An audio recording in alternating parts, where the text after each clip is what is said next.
Hello friends, পুতুলের ব্লগে সবাইকে স্বাগত। সবাই কেমন আছো? আশা করছি সবাই ভালোই আছো। আমি আজকের রেসিপি তোমাদের দেখাচ্ছি, দই কাতলার রেসিপি।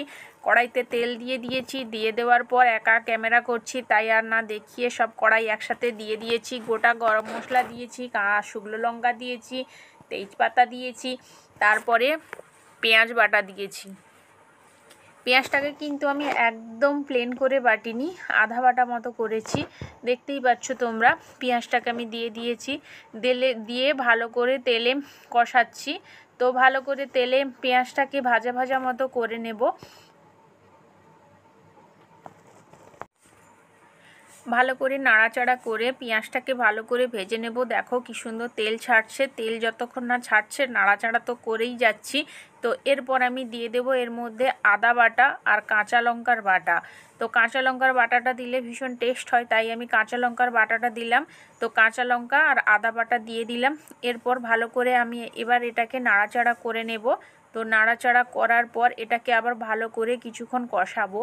তো মাছটা আমি আগে থেকেই ভেজে নিয়েছি। তো তোমাদেরকে ভিডিওটা দেখানোর কোনো মানে মানে আইডিয়াটাই আসেনি। তো হঠাৎ করতে গিয়ে মনে করলাম যে না, একবার বন্ধুদেরকে একটু দেখিয়েই দিই। আমি তো যা করি সবই তোমাদের সাথে শেয়ার করি, এটাও নয় তো তোমাদের সাথে একটু শেয়ার করে নিই।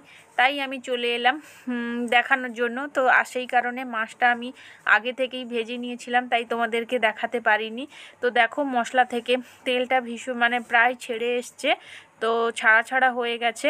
এরপর আমি এর মধ্যে কিছু গুঁড়ো মশলা মিশিয়ে দেব। তো এর মধ্যে আমি গুঁড়ো মশলা দেব ধনে আর জিরে, দুটোকে আলাদা আলাদা করে ভেজেছি। ভাজার পর মিক্সিতে পেস্ট করে নিয়েছি। তো সেই ভাজা মশলাগুলো দেব। তো ভাজা মশলা তরকারিতে দিলে ভীষণই টেস্ট লাগে।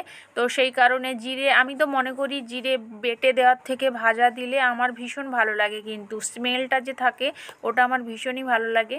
তাই আমি জিরেটাকে হালকা গরম করে ভেজে নিয়েছি। তো জিরেটা দিয়ে দিলাম। এরপর আমি ধনেটা দিয়ে দেব। দিয়ে আবার একসাথে সবগুলোকে মিক্সড করে নেব। তো আমি এইমাত্র এটা জিরে দিলাম, দেওয়ার পর মিক্সড করে নিচ্ছি। নেওয়ার পরে আমি আবার ধনেটা দিয়ে দেব। তো আমি তো দই কাতলাটা খেয়েই নিয়েছি। তো এখন আমি এডিট করছি। তো এত সুন্দর টেস্ট হয়েছিল, যেটা আমার জিভে এখনও পর্যন্ত লেগে আছে। মনে হচ্ছে সেই গরম গরম ভাত এক থালা, আর যদি দই কাতলাটা পেতাম তাহলে কি মজা করে খেতাম। সামনে পুজো আসছে, কয়েকদিন নিরামিষ খাবো, তো তাই ভীষণ ইচ্ছে করছে আর একদিন যদি খেতে পারতাম। তো আর খাবো না। আমার তো তেল খাওয়া নিষেধ, তোমরা জানো। অনেকটা তেল দিয়ে অনেকটা মশলা দিয়ে রান্না করে খেয়ে নিচ্ছি, তো আর খাবো না। তাই আর ইচ্ছে করলেও খাবো না। তো এর মধ্যে আমি হলুদটা অ্যাড করে দিয়েছি। এবার আমি দইটা দিয়ে দেবো, টক দই।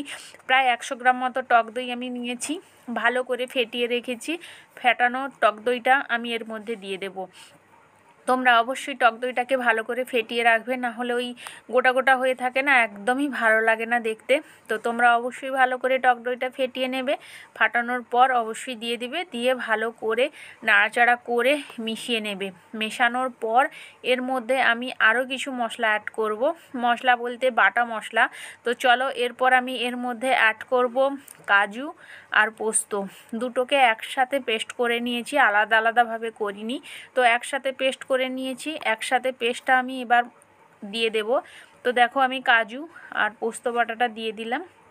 দিয়ে এর মধ্যে আমি আবার এটাকে ভালো করে নাড়াচাড়া করে নেব। ভালো করে মশলাটাকে কষাতে কষাতে মশলা থেকে যখন তেলটা একদম ছেড়ে যাবে, তখন আমি এর মধ্যে জলটা অ্যাড করব। না হলে আমি এটাকে ভালো করে কষবো। তেলটা না ছাড়লে কিন্তু ভালোই লাগবে না, টেস্টটাও ভালো আসবে না। তাই আমি ভালো করে নাড়াচাড়া করে নিচ্ছি। তো এখনও পর্যন্ত দেখো তেলটা ছাড়ছে না। তো তেলটা যতক্ষণ না ছাড়ছে ততক্ষণ পর্যন্ত আমি নাড়াচাড়া করেই যাব।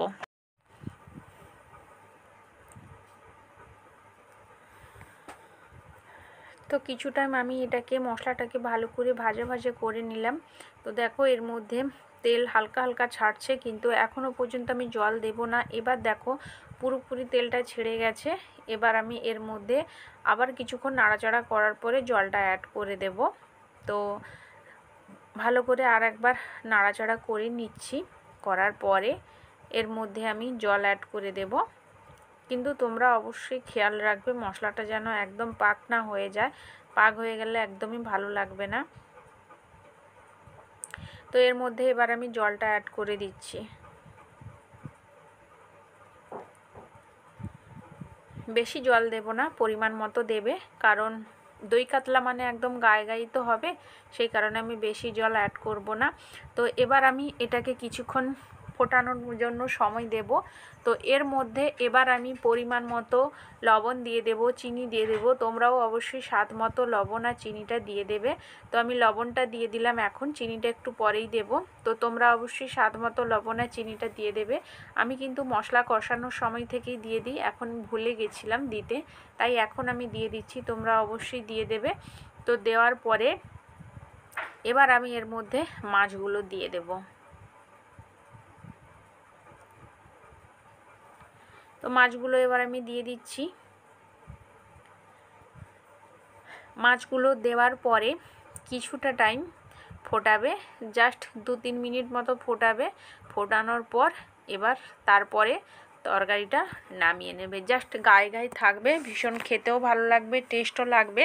তো এরপর আমি জাস্ট দেখো তেলগুলো একদম ছেড়ে গেছে, এবার আমি নামিয়ে নিচ্ছি। তো ফ্রেন্ডস, তোমাদের কেমন লাগলো অবশ্যই আমাকে কমেন্ট করে জানাবে। টাটা বাই বাই, সবাই ভালো থেকো। যারা এখনও চ্যানেলটিকে সাবস্ক্রাইব করোনি প্লিজ সাবস্ক্রাইব করে নাও।